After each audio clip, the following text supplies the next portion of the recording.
नमस्कार मंडळी, राजमाच्या शेंगा घेतलेल्या आहेत ओल्या, साफ करून स्वच्छ दाणे काढून घेतलेले आहेत, धुवून सुद्धा घेतलेला आहे। कुकर ठेवलाय गरम करायला आणि त्यात 2-3 चमचे तेल घेतलेले आहे, गोड तेल, 1 चमचा जिरं आणि हिंगाची फोडणी करून घेतली आहे। 2 बारीक चिरलेले कांदे घालून घेतलेत, छान परतवून घ्यायचे आहेत आपल्याला। 1 चमचा आलं लसूण ठेचून घेतलेले आहे, तेही छान परतून घ्यायचं आहे।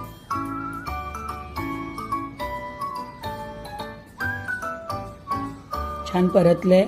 1 बारीक चिरलेला टोमॅटो घातलाय, तोही छान परतून घ्यायचा आहे। सुके मसाले घालून घ्यायचे, 1 चमचा हळद, काश्मीरी मिरची अर्धा चमचा, 1 चमचा मालवणी मसाला आणि 1 चमचा कांदा लसूण मसाला घातलाय। मीठ घातलंय चवीनुसार, छान परतून घ्यायचंय थोडं गरम पाणी घालून। थोडीशी वाफ आली, चांगले मसाले छान झालेत। त्यात राजमा घातलाय ओला, साफ स्वच्छ केलेला, तोही छान परतून घ्यायचा आहे।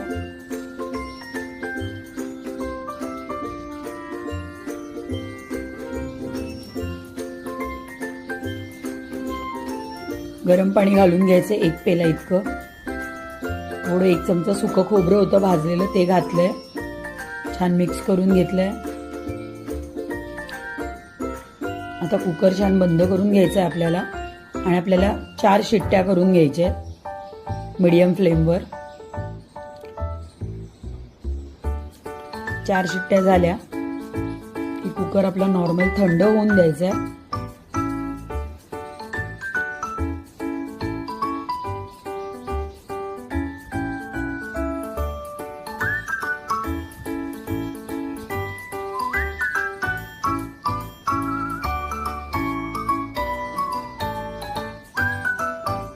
चार शिट्ट्या झालेल्या आहेत, गॅस बंद करून घेतलाय।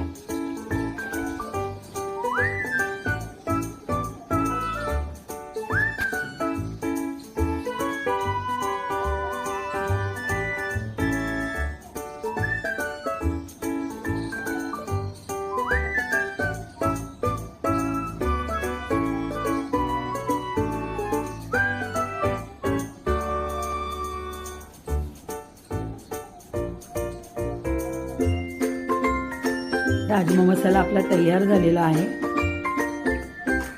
छान कोथिंबीर बारीक चिरून घातली, झटपट होणारा राजमा मसाला तयार आहे। धन्यवाद।